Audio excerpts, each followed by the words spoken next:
আজ আমরা আপনাদের জন্য নিয়ে এসেছি আখতারুজ্জামান ইলিয়াসের অসাধারণ গল্প রেনকোট। চলুন তাহলে শুরু করা যাক। ভোররাতের অন্ধকারে হঠাৎ নেমেছে একটানা বৃষ্টি। টিনের চালায় ঝমঝম শব্দ। মনে হয় প্রকৃতি যেন আজ 3 দিনের জন্য দরজা বন্ধ করে দিয়েছে। বিছানায় গুটিসুটি হয়ে ভাবছি, এই বৃষ্টি থাকুক, অনন্ত কিছুদিন মিলিটারি টহল কমবে, একটু নিরিবিলিতে শ্বাস নিতে পারবো। কিন্তু জীবন কি কখনো কারো পরিকল্পনা মানে?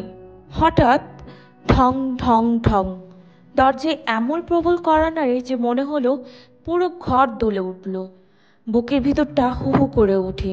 মিলিটারি। ভয়ে তার হাত কাঁপে, ঠোঁটে দোয়া, কিন্তু তাড়াহুড়ো টুপিটা মাথায় দিতে ভুলে যায়। দুটো ছিটকিনি, একটা খিল, শেষমেশ কাঠের ডাসা খুলে দরজা ফাঁক করা মাত্র বৃষ্টির হাওয়ায় সঙ্গে ঢুকে পড়ে একটা মানুষ। মিলিটারি নয়, প্রিন্সিপালের পিয়ন। মনে হলো সে মানুষটাকে জড়িয়ে ধরে বাঁচার খুশিতে চুমুই দেই, কিন্তু পিয়নের গলা পরক্ষণে সব আনন্দ কেড়ে নেই। স্যার, জরুরি খবর, প্রিন্সিপাল সাহেব আপনাকে এখনই ডেকেছেন। থমকে যাই। কি হয়েছে? পিয়ন গম্ভীর স্বরে বলে, গত রাতে কলেজের দেয়ালের পাশে বোমা ফেটেছে স্যার। ইলেকট্রিক ট্রান্সফরমার উড়ে গেছে, আর সবচেয়ে বড় কথা, প্রিন্সিপালের বাড়ির গেটেও গ্রেনেড মারা হয়েছে। ঘরটা যেন মুহূর্তে আরও অন্ধকার হয়ে যায়। ভাবতে থাকি, কলেজের সামনে থেকে প্রিন্সিপালের বাড়ি পর্যন্ত কত দূর, তারপর আবার মিলিটারি ক্যাম্প তো একদম পাশেই। এত জায়গা পেরিয়ে বোমা মারলো কিভাবে? কারা? পিয়ন কাঁধ ঝাঁকায়। আমি কি করে জানবো স্যার? বড় অফিসাররা এসে বলবেন, একজন কর্নেল এসেছেন, সকল অধ্যাপককে ডেকে পাঠিয়েছেন, আপনাকে এখনই যেতে হবে। আমার মনে হয় এই বৃষ্টি আর আরামের সকাল ভেসে গেল। বাসার 4 দেয়ালের ভেতরে যে নিরাপত্তা মনে হয়েছিল, সেটাও যেন আচমকা বৃষ্টির জলে গলে গেল। এখন তাকে বেরোতেই হবে, মুখোমুখি হতে হবে সেই ঝড়ের, যেটা বৃষ্টির নয়, সময়ের। কর্নেলের নির্দেশে কলেজ এখন সম্পূর্ণ মিলিটারি নিয়ন্ত্রণে। ইসহাক সেই বার্তা দিয়ে বেরিয়ে যেতেই বৃষ্টির শব্দ ভেদ করে উঠে বসি। বাইরে বেবি ট্যাক্সির গর্জন। তাকে যেতে হবে জিওগ্রাফির প্রফেসরের বাড়ি। ইসহাককে দেখে এখন কলেজের সবাই শিউরে ওঠে। মিলিটারি লাগার পর থেকে সে পুরোপুরি উর্দুভাষী হয়ে গেছে। নিজেকে প্রায় কর্নেলই ভাবে। আজ ভোরের নতুন কর্নেল ক্যাম্পে ঢোকার পর সে হয়তো ডিমোশন পেয়েছে, কিন্তু তার দাপট কমে যায়নি। বউ দরজা ধরে দাঁড়িয়ে চিন্তিত গলায় বলে, এই বৃষ্টিতে বেরোবে? তোমার হাঁপানি বাড়বে। কিন্তু জানি, বউ এসব বললেও মিলিটারির সামনে দাঁড়িয়ে তার ভাগ নেওয়ার ক্ষমতা নেই। আর আজ তো কর্নেল স্বয়ং এসেছেন। আজকে দিনটা কি নিয়ে শেষ হবে কে জানে। ফায়ারিং স্কোয়াড দাঁড় করালেও আশ্চর্য নয়। মনে মনে ভাবি, প্রিন্সিপাল পাকিস্তানের স্বার্থে শহীদ মিনার ভাঙ্গার পরামর্শ দিয়েছে, আর সেই লোক অন্তত এটুকু করবে না, তার গুলি যেন কপালে না লাগে। কপালে টার্গেট দিতেই তো প্রিন্সিপাল খুব দক্ষ। এমন সময় বউ রান্নাঘর থেকে বলে, তাড়াতাড়ি এসো, একটু আগে মিরপুর ব্রিজের দিক থেকে গুলির শব্দ আসছিল। বিরক্ত হই। যখন দেশ, রেডিও, টিভি রাত দিন বলে পরিস্থিতি স্বাভাবিক, সব নিয়ন্ত্রণে, বউ তখন এসব ভয় দেখায়। বউ আবার বলে, এই বৃষ্টিতে ছাতা চলবে না, মিন্টুর রেনকোটটা নিয়ে যাও। মিন্টুর নাম শুনে তার বুক কেঁপে ওঠে। মিন্টু, বউয়ের ভাই, জুনের শেষে হঠাৎ নিখোঁজ। সেদিনই পাশের ফ্ল্যাটের মহিলা জিজ্ঞেস করেছিল, ভাবি আপনার ভাইকে দেখছি না? এই একটি কথাতেই সে রাতারাতি বাড়ি বদল করেছি। এতদিনে মিলিটারি শুরু হবার পর 4বার বাসা পাল্টাতে হয়েছে, সন্দেহ আর ভয়ের কারণে। এখন শহর থেকে দূরের এই এলাকায় এসেছি, কিন্তু এখানকার বিপদ আরও অদৃশ্য। বিল, ধান ক্ষেতের ফাঁকে নৌকা দেখা যায়। মানুষ ভাবে খালি নৌকা, কিন্তু শোনা যায় ওগুলোতে লুকিয়ে আসে স্টেন গানওয়ালা যুবকের দল। এই অবস্থায় বউ যদি মিন্টুর কথা সামনে তোলে, তার আতঙ্ক আরও বেড়ে যায়। সে জানে এই শহরে এখন ঝড় শুধু আকাশে নয়, মানুষের বুকেও। বৃষ্টির দুপুরে হঠাৎ মনে হলো অস্ত্র যেন ঢুকে পড়েছে তার ঘরের মাঝখানে। মিন্টু কোথায় গেছে সে জানে, তার বউ আসমাও জানে। দেশ জুড়ে আগুন, মানুষ খুন, গ্রাম পড়ছে, আর আমেরিকার কিসিঞ্জার বলে দিয়েছে এসব পাকিস্তানের ইন্টারনাল অ্যাফেয়ার। মানে কেউ মরুক, দেশ চলুক, বিশ্বের কিছুই যায় আসে না। এই ভয়ানক সময়েও নিজের ফ্ল্যাটের ওয়েল্ডিং ওয়ার্কশপওয়ালা সর্দার রাজাকার শ্বশুর সপ্তাহে 2বার ভারী ফার্নিচার মেয়ে বাড়িতে পাঠায়, যেন কিছুই হয়নি। আসমা এগিয়ে এসে মিন্টুর রেনকোটটা গায়ে জড়িয়ে দিয়ে যায়।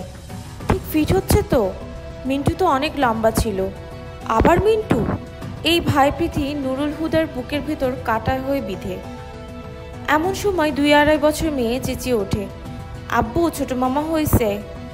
চমকে ওঠে সে। মিন্টু ঢুকলো নাকি ঘরে? তাহলে তার পিছে মিলিটারি? দরজা তো বন্ধ। নাকি তাকে মিন্টু লাগছে? ছেলেও বলল, আব্বুকে তো মুক্তিবাহিনী লাগতেছে। ড্রেসিং টেবিলে নিজের দিকে তাকিয়ে সে ভ্যাবা চাকা। রেনকোট পরলে কি মিলিটারি সন্দেহ করবে? প্রিন্সিপাল ডক্টর আফাস বলে, মিলিটারি মিছিমিছি কাউকে ধরে না। কিন্তু নুরুল জানে এসব কথায় বিশ্বাস করা মানে নিজের কবর নিজে খোঁড়া। বাইরে বৃষ্টি, রিক্সা নেই। সে হেঁটেই বেরিয়ে পড়ে কলেজের দিকে। রেনকোটে বৃষ্টি লাগছে, কিন্তু শরীর শুষ্ক। অদ্ভুত এক সাহস ঢুকে যাচ্ছে গায়ে। বাসস্ট্যান্ড ফাঁকা। দোকানদার বিড়বিড় করে, কাল মিরপুরের বিল দেওয়া 2 নৌকা বোঝাই যোদ্ধা আইছিল। কমপক্ষে 5 খান সেনা খতম। এর মধ্যে এসে থামে লাল স্টেট বাস।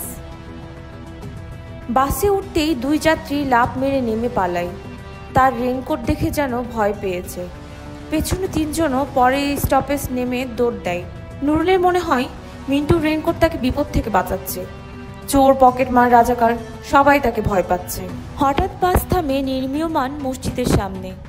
সেই ছাদ, সেই মুয়াজ্জিন যেদিন ভোরে আজান দিতে গিয়ে মিলিটারির গুলিতে পড়ে গিয়েছিল। মনে হয় রেনকোটের ভেতরে আগুন লেগেছে। অচিরেই মিলিটারিরা গাড়ি থামায়, যাত্রীদের নামিয়ে সারিবদ্ধ করে দাঁড় করায়। এক ফর্সা মিলিটারি বাসে উঠে তার দিকে তীক্ষ্ণ চোখ ছুড়ে দেয়। নুরুলও সোজা তাকায় তার চোখে। মিলিটারি চোখ সরিয়ে নেয়, গিয়ে পড়ে তার রেনকোটের জমা পানির দিকে। দীর্ঘক্ষণ দেখে হঠাৎ বলে, আগে বাড়ো। বাস ছেড়ে দেয়। স্বস্তির নিঃশ্বাসে বাসের ভেতর যেন বাতাস বদলে যায়। কলেজ পৌঁছে সে নেমে দেখে প্রিন্সিপালের কক্ষে বসে আছে জাদ্রেল এক কর্নেল। ডক্টর আফাস তোতলাতে তোতলাতে বলে, ইনি প্রফেসর হুদা, মানে lecture in chemistry. Shut up. এক সপ্তাহেই প্রিন্সিপালের মুখ থেমে যায়। নুরুল ও আব্দুস সাত্তারকে চোখ বেঁধে মিলিটারি জিপে তুলল। জিপ ঘুরে ঘুরে কোথায় যেন পৌঁছে দিল। বড় ঘর, অচেনা জায়গা। চোখ খুলে দেখে সাত্তারের কোনো দেখা নেই। 1 বছর, 1 মুহূর্ত, সময়ের হিসাব থাকে না। একজন মিলিটারি এসে ইংরেজিতে প্রশ্ন করে, একই প্রশ্ন বারবার। কলেজে আনা লোহার আলমারি কারা বয়ে এনেছিল? কুলো নাকি ছদ্মবেশী মুক্তিযোদ্ধা? তাদের সঙ্গে তোমার যোগাযোগ কোথায়? নুরুল বারবার বলে, আমি শুধু আলমারির মান পরীক্ষা করেছি, কুলিদের চিনি না। মিলিটারির চোখে সন্দেহ আরও গাঢ় হয়। হঠাৎ 2 ঘুষিতে সে মেঝেতে লুটিয়ে পড়ে। তাকে তুলে আবার প্রশ্ন, ওদের আস্তানা কোথায় তুমি জানো? অচেতন গলায় সে কেবল বলতে পারে, হ্যাঁ। হ্যাঁ মানে জানি না, কিছুই জানি না। কিন্তু মিলিটারির চোখে সেই শব্দই অপরাধের স্বাক্ষর। মিলিটারিরা নুরুল হুদাকে ধরে এনে প্রথমে ভদ্রভাবেই বলে, মিসক্রিয়েন্টদের ঠিকানা জানো তাই না? সে মাথা নাড়ায়, হ্যাঁ। ঠিকানা বললে তাকে ছেড়ে দেবে। এই নিশ্চয়তা দিয়ে তাকে পাউরুটি আর দুধ খাইয়ে রেখে তারা সরে যায়। কতক্ষণ পর আবার ফিরে আসে তারা। একই প্রশ্ন, ঠিকানা জানো? সে আবারও স্বীকার করে, হ্যাঁ। কিন্তু পরের প্রশ্নে সে চুপ। তারপরে শুরু হয় নির্মমতা। নুরুল হুদাকে নিয়ে যাওয়া হয় আরেকটি ঘরে। ছাদের সঙ্গে লাগানো একটি লোহার আংটায় ঝুলিয়ে রাখা হয় তাকে। তার বেটে শরীরটা দুলে ওঠে। চাবুকের শব্দ, সপাত সপাত। বাড়িগুলো এক ধারাবাহিকভাবে পড়তে থাকে যে কিছুক্ষণের মধ্যেই তার কাছে এগুলো ব্যথা নয়, কেবল এক ধরনের উৎপাত বলে মনে হয়। তাকে মনে হয় যেন বৃষ্টি পড়ছে মিন্টুর রেনকোটের ওপর। রেনকোটটা তো খুলে নিয়েছে ওরা, কিন্তু তার উষ্ণতা এখনও যেন গায়ে লেগে আছে। চাবুক পড়তেই থাকে। আর নুরুল হুদা ঝুলে থাকতে থাকতে অস্পষ্ট গলায় বলতে থাকে, তার শুধু মিসক্রিয়েন্ট নয়, ছদ্মবেশী কুলিদের ঠিকানাও জানা আছে। তারা তাকে চেনে, তার উপর আস্থাও রাখে। এই উত্তেজনা আর দোলায় নুরুল হুদার ঝুলন্ত শরীর এত কেঁপে ওঠে যে চাবুকের ব্যথা সে আর অনুভবই করতে পারে না।